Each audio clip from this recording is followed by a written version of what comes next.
एका वाक्यातच याचं उत्तर देईन, येतो होणाही था. या गोष्टी होणारच होत्या, ज्या मी त्यावेळेला भाकीत केलेल्या होत्या, सगळ्यांनीच भाकीत केलेल्या होत्या. मनसेमध्ये जी लोक आहेत ते अजून पण मनसेमध्ये आहेत किंवा मनसेमधून बाहेर पडली, त्यांनी पण हे भाकीत केलं होतं की भाजपचा आणि शिंदेचा महापौर बसणार, आणि ते भाकीत खरं ठरलं.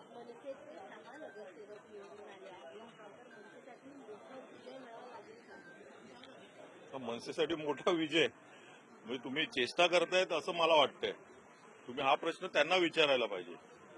कसं आहे, ज्यावेळेला कित्येक वर्ष एकला चलो रे या परिस्थितीमध्ये असताना 2017 साली मला वाटते त्यावेळेला निवडणूक लढवायची की नाही या परिस्थितीमध्ये असताना सुद्धा ज्यावेळेला निवडणूक लढण्यात आली त्यावेळेला मला वाटते 7 सीट आलेल्या. आता तर भावनिक आव्हान घेऊन भावनिक मुद्दे, 2 कुटुंब एकत्र आले, 5 जुलैपासून एकत्र आलं सगळं, म्हणजे एवढा मोठा गवगवा केला, सगळं केलं, आणि त्याच्यानंतर पण जर 6 सीट येत असतील आणि त्याला तुम्ही जर बोलत असेल मनसेचा हा मोठा विजय आहे, तर तो त्यांच्यासाठी नक्कीच मोठा विजय असेल.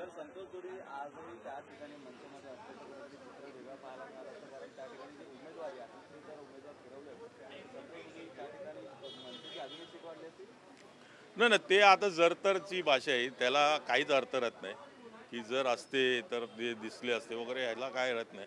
तुम्ही जे सीट वाटप केलं ना, तुम्ही ज्या वेळेला सीट वाटप केलं त्यामध्ये जो सीट वाटपचा घोळ झाला ना, तो त्याचा परिणाम आहे. आज तुम्ही युतीमध्ये आल्यानंतर जी शिवसेनाच्या सीट्स 35 ते 40 पर्यंत जाणार होत्या, त्यांच्या 60च्या वर गेल्या ना, आणि तुम्ही कुठे अडकलात. म्हणजे तुमचा वापर करण्यात आला ना, हा तुमच्या लक्षातच येत नसेल अजून पण. अजून किती वर्ष तुम्हाला दुसऱ्यांना जिंकवणार आहे? तुम्ही अजून दुसऱ्यांना जिंकवत राहणार आहे का?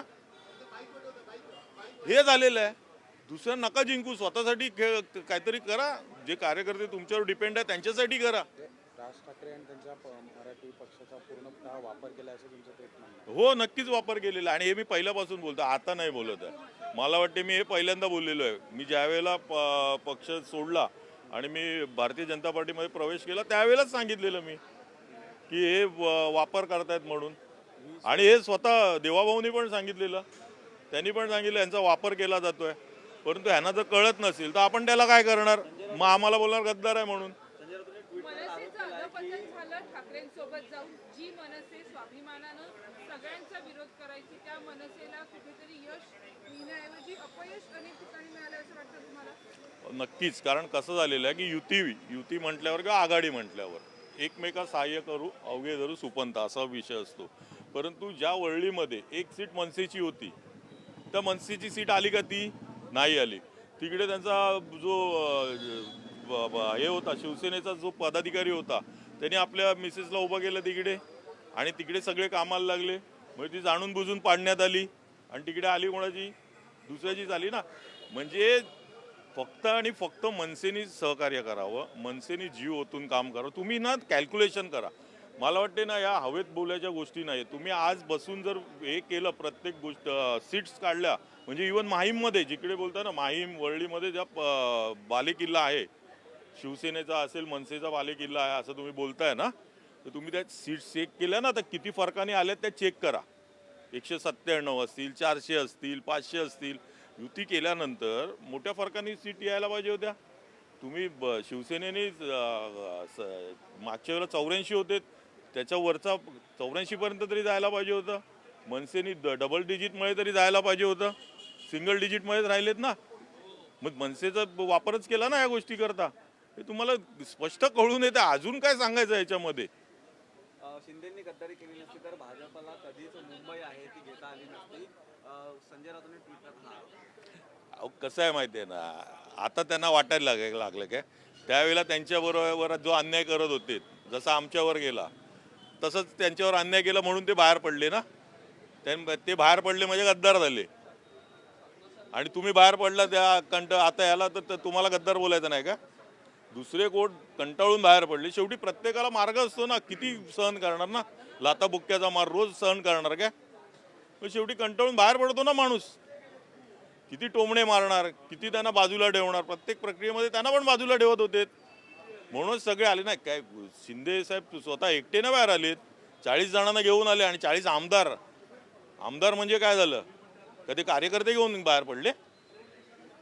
20 वर्षांच्या प्रतीक्षेनंतर दोन्ही ठाकरे बंधू एकत्र आले होते, पण जास्तीत जास्त उमेदवार निवडून येतील किंवा सत्ता येईल हो, भावनिक आहे ना, भावनिक आव्हान ना आता लोकांना कळलंय. नुसतं भावनिक आव्हान करून नाही चालत हो आता. तुम्ही जाणार लोकांसमोर. माहिती राजसाहेब ठाकरे पण म्हणायचे की उद्धवजी हे करतात ना, मग जाऊन भावनिक आव्हान करतात, हात जोडून आव्हान करतात आणि मतं मागतात. आता पण तेच केलं त्यांनी. भावनिक आव्हान करून चालत नाही. तुमची कामं काय आहेत, तुमची कर्म काय आहेत ना, ती लोकांसमोर दाखवायला लागतात. तुम्ही काय कामं करतायत. जर तुम्ही कामं व्यवस्थित करत ना लोकांसमोर जाताना, अहो तुमच्या प्रत्येक नगरसेवकावर आरोप होते. ज्या सीट्स आले आहेत ना, जे नगरसेवक भ्रष्ट नगरसेवक त्यांचे, ज्यांच्यावर ईडीच्या चौकशा झाल्या, सगळं झालं, त्यांना निवडून कोणी आणलं? मनसेमुळे झाले ते निवडून. स्वीकारलं नाही असं वाटतंय का? कारण का मुंबईमध्ये एकनाथ शिंदेच्या फार कमी सीट झाल्या आहेत एक उद्धव ठाकरेंच्या तुलनेत, त्यामुळे मुंबईने एकनाथ शिंदेला स्वीकारलं नाही असं चित्र दिसतंय का? नाही, असं बोलता येणार स्वीकारलं नाही वगैरे नाही. त्यांच्याकडे पण ते कॅन्डिडेट्स काय झालेलं आहे की अचानक पूर्वी रिझर्वेशन जे आहेत त्या अगोदरचं रिझर्वेशन जे आहे ते परत पडायचं नाही, पण यावेळेला सगळं नव्याने पडल्यामुळे सगळा गोंधळ झाला आणि अचानक त्यांना सीट्स वगैरे उभ्या करायला लागल्यात, त्यामुळे त्यांना थोडा फटका बसला. भाजपनं स्वबळावरती 100चा आकडा दिलेला होता, ते 100 गाठणंही कठीण झालेलं आहे. मुळातच ठाकरेंनी अनेक ठिकाणी पराभव जरी स्वीकारलेला असला तरी संपूर्ण यश एकट्या भाजपला आलेलं नाही. शिंदेची साथ मॅजिक फिगरसाठी घ्यावी लागणार आहे. नक्कीच, म्हणून तर युती करतात ना, म्हणून तर आघाड्या करतात ना. काही एकमेकांची सीट पाडायला आघाड्या करतात आणि युती करतात का? आपल्याला कुठेतरी सरकार स्थापन करायचं असेल आणि आपल्याला एकत्र येऊन काम करायचं असेल तर हे करायचं असेल तर त्यांना करावंच लागतात या गोष्टी. सामनामधून आरोप करण्यात आलेला आहे, तर ज्यावेळी आता भाजप निवडून आलेला आहे त्यानंतर आता मुंबईचं अदानी स्थान होतं ना, रडीचा डाव आहे हो, रडत बसायचा. रड्या आहे तो. सकाळी तुमच्या चॅनल समोर येऊन रडणार आणि तुम्ही जर बोललात की संतोष झुरीने काय, कोण तो संतोष झुरी, त्यावेळेला संदीप देशपांडेंना पण असेच बोलायचं, कोण तो संदीप देशपांडे. याचं तसंच राहणार. हे रडे आहेत आणि आयुष्यभर रडत राहणार. आणि आता आज सकाळी जा तुम्ही त्यांच्याकडे, ते रडतच राहणार. नाही म्हणजे तुम्हाला स्पष्ट कळलं असेल की ज्या ज्या वेळेला राजसाहेब ठाकरे यांनी प्रत्येक वेळेला आदेश दिलेला होता की एकला चलो रे, मला वाटते पक्ष स्थापनेपासून एकला चलो रे चाललं होतं, पण त्यावेळेला प्रत्येक वेळेला कोणाला नाही तरी कोणाला सपोर्ट केलेला आहे. जरी कोणाची युती केली नाही, कोणाची आघाडी केली नाही, मला वाटतं पहिलं मोदी साहेबांना सपोर्ट केला, नंतर मग काँग्रेसला सपोर्ट केला. आता काय, आता यांना म्हणजे त्यावेळेला मोदी साहेबांना सपोर्ट केला, त्यांचा पण फायदा झाला त्यांना. यांना काँग्रेसला ज्या वेळेला लावरे व्हिडिओ वगैरे करून केला त्यावेळेला पण फायदा झाला काँग्रेसला, झाला ना, राष्ट्रवादी काँग्रेसला वगैरे झाला. आता ठाकरेंबरोबर गेलेत आणि ठाकरेंना सपोर्ट केल्यानंतर झाला ना त्यांना फायदा. म्हणजे जिंकवायचं कोण, आपल्या 7 जागा राहिल्यात, तुमच्या 7 जागा राहिल्यात ना, तुमच्या काय जागा वाढल्या नाही, म्हणजे तुमचा फायदा झाला का? म्हणजे तुम्ही दुसऱ्याला जिंकवलं ना. मला ते बोलायचं होतं की तुम्ही पक्ष स्थापनेपासून दुसऱ्याला जिंकवण्याचं काम केलेलं आहे, स्वतःच्या पक्षातल्या लोकांना जिंकवण्याचं काम केलं ना, माझा आरोप आहे.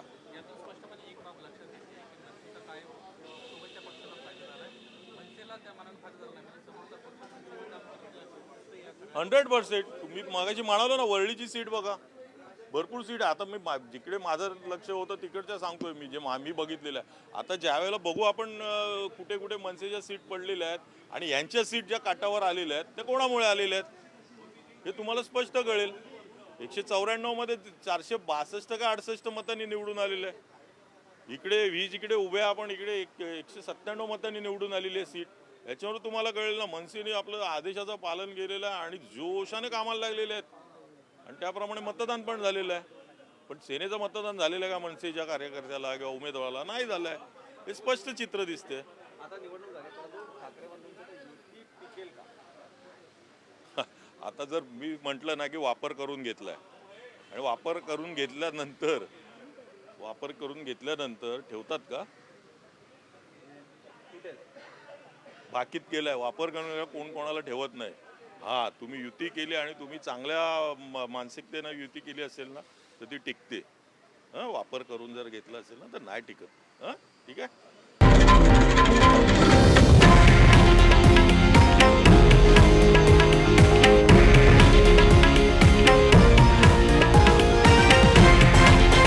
हे आहे देशातील नंबर 1 न्यूज नेटवर्क आणि आपण पाहत आहात TV9 मराठी, एकमेव.